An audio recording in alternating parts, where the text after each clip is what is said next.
بسم اللہ الرحمن الرحیم۔ شروع اللہ کے پاک نام سے جو دلوں کے رازوں کو جانتا ہے۔ آج کا ہمارا موضوع اللہ پر توکل اور فکر آخرت ہے۔ ویڈیو شروع کرنے سے پہلے اگر آپ نے میرا چینل سبسکرائب نہیں کیا تو پہلے اسے سبسکرائب کر لیں۔ دوستو، آج کی ویڈیو کا آغاز حضرت علی رضی اللہ عنہ کے دو اقوال سے کرتے ہیں۔ آپ فرماتے ہیں، رزق کے پیچھے اپنا ایمان خراب مت کرو، کیونکہ رزق انسان کو ایسے تلاش کرتا ہے جیسے مرنے والے کو موت۔ ایک اور جگہ ارشاد فرماتے ہیں، اگر توکل سیکھنا ہے تو پرندوں سے سیکھو کہ جب شام کو واپس گھر جاتے ہیں تو ان کی چونچ میں کل کے لیے کوئی دانہ نہیں ہوتا۔ ان کو اپنے رب پر اعتبار ہوتا ہے کہ جس رب نے آج مجھے دانہ دیا ہے وہی کل کا مالک ہے۔ فضل بن ربی کا بیان ہے کہ ایک مرتبہ سفر حج میں خلیفہ ہارون الرشید کے ساتھ تھا۔ واپسی پر جب ہمارا گزر کوفہ سے ہوا تو دیکھا کہ حضرت بہلول دانہ ایک جگہ کھڑے ہیں اور بہت بلند آواز سے چیخ رہے ہیں۔ میں نے ان سے کہا، خاموش ہو جائیے، خلیفہ ہارون الرشید تشریف لا رہے ہیں۔ یہ سن کر وہ خاموش ہو گئے۔ پھر جب خلیفہ ہارون الرشید کی سواری قریب آئی تو آپ نے زور سے کہا، اے امیر المومنین، ذرا میری بات سنیے۔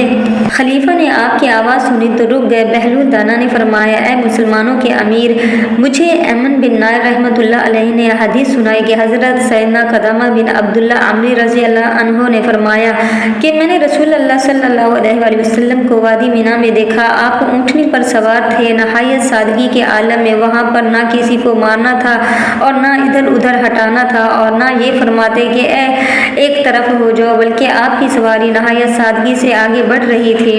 فضل بن ربی کا بیان ہے کہ میں نے امیر المومنین سے کہا، حضور یہ بہلول دیوانہ ہے؟ آپ نے فرمایا، میں ان کو جانتا ہوں۔ پھر کہا، اے بہلول، مجھے کچھ نصیحت کر دو۔ چنانچہ انہوں نے یہ دو باتیں بتائی، اگر تجھے ساری دنیا کی نعمت مل جائے اور تمام لوگ تیرے متیوں فرما بردار بن جائیں، پھر بھی کیا تیرا آخری ٹھکانہ تنگ و تاریک قبر نہیں؟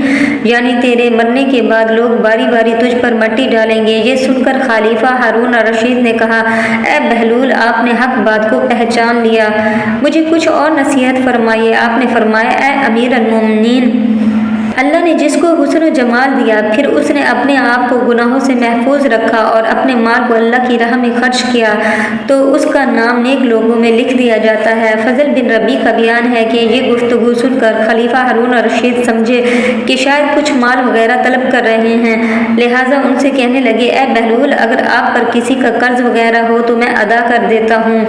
انہوں نے فرمایا، اے امیر المومنین، ہرگز ایسا نہ کر۔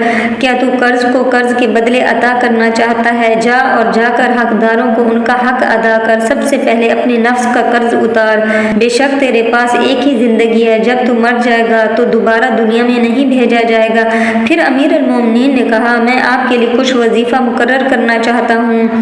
آپ نے فرمایا، اے امیر المومنین، ایسا ہرگز نہ کرنا، مجھے میرا اجر وہی پروردگار دے گا جو تجھے نوازتا ہے۔ ایسا ہرگز نہیں ہو سکتا کہ میرا پروردگار تجھے تو رزق دے اور مجھے میرے رزق سے محروم رکھے۔ بہلول دانا نے کہا، میں نے اللہ پر بھروسہ کیا اور میں اس کے سوا کسی اور سے امید نہیں رکھتا۔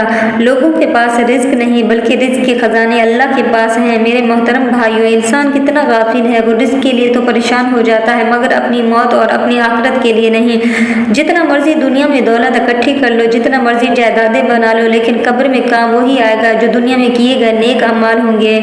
کیونکہ اگر تم نے دنیا میں نیک اعمال کی بجائے برے اعمال کیے ہیں تو یہ دنیا، بینک بیلنس اور جائیدادیں تمہارے کسی کام کی نہیں۔ عزیز دوستو، رزق کے لیے پریشان مت ہو، کیونکہ اللہ پاک بار بار فرماتا ہے کہ تم کو رزق میں پہنچاؤں گا، تم بس میری عبادت کرو، آخرت کے لیے اچھے اعمال کرو تاکہ وہ آخرت میں تمہارے کام آئے۔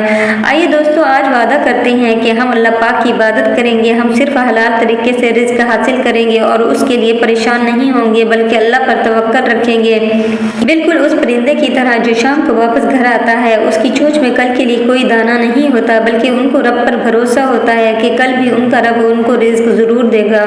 ایک دفعہ کا ذکر ہے کہ حضرت بہلول کی ملاقات خلیفہ ہارون الرشید سے ہوئی تو خلیفہ، جو آپ کو مجنون اور دیوانہ سمجھتا تھا، چھڑی اٹھا کر آپ کو دی اور کہا کہ چھڑی تمہیں دے رہا ہوں، جو شخص تمہیں اپنے سے زیادہ بے وقوف نظر آئے اسے دے دینا۔ وہ چھڑی لے کر واپس چلے گئے۔ کچھ عرصے کے بعد ہارون الرشید کو سخت بیماری لاحق ہو گئی، بچنے کی کوئی امید نہ رہی اور طبیبوں نے جواب دے دیا ایک دن بہلول دانا خلیفہ کی عیادت کے لیے پہنچے اور سلام کے بعد پوچھا کیا حال ہے؟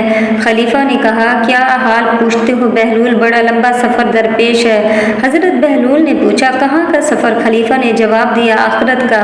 حضرت بہلول نے سادگی سے پوچھا واپسی کب ہوگی؟ خلیفہ نے کہا بہلول تم بھی عجیب آدمی ہو، بھلا آخرت کے سفر سے بھی کوئی واپس آتا ہے؟ حضرت بہلول نے کہا اچھا آپ واپس نہیں آئیں گے تو آپ نے کتنے حفاظتی دستے آگے روانہ کیے اور ساتھ کون کون جا رہا ہے؟ ہارون الرشید نے کہا آخرت کے سفر میں کوئی ساتھ نہیں جاتا، خالی ہاتھ جا رہا ہوں۔ حضرت بہلول نے فرمایا اچھا اتنا لمبا سفر اور کوئی معین اور مددگار نہیں، تو پھر لیجیے ہارون الرشید کی دی ہوئی چھڑی۔ بغل سے نکال کر کہا یہ امانت واپس ہے، مجھے آپ کے سوا کوئی انسان اپنے سے زیادہ بے وقوف نہیں مل سکا۔ جب آپ کبھی چھوٹے سفر پر جاتے تھے تو ہفتوں پہلے اس کی تیاریاں ہوتی تھی، حفاظتی دستے آگے چلتے تھے۔ اتنے لمبے سفر کی جس میں واپسی بھی ناممکن ہے، آپ نے تیاری نہیں کی؟ میری نظر میں آپ سے بڑا بے وقوف اور کوئی نہیں ہو سکتا۔ یہ چھڑی دے کر حضرت بہلول واپس چلے گئے اور اس ملاقات کے بعد خلیفہ ہارون الرشید کی طبیعت درست ہو گئی اور اس کے بعد کی جو زندگی ہارون الرشید نے بسر کی وہ عبادت اور ریاضت میں بسر کی۔ دوستو ہمیں بھی چاہیے کہ ہم بھی آخرت کی فکر کریں اور اللہ کی عبادت کریں۔ اگر دوستو آپ کو یہ ویڈیو پسند آئی ہے تو اس ویڈیو کو لائک کریں اور صدقہ جاریہ سمجھ کر شیئر کر دیں۔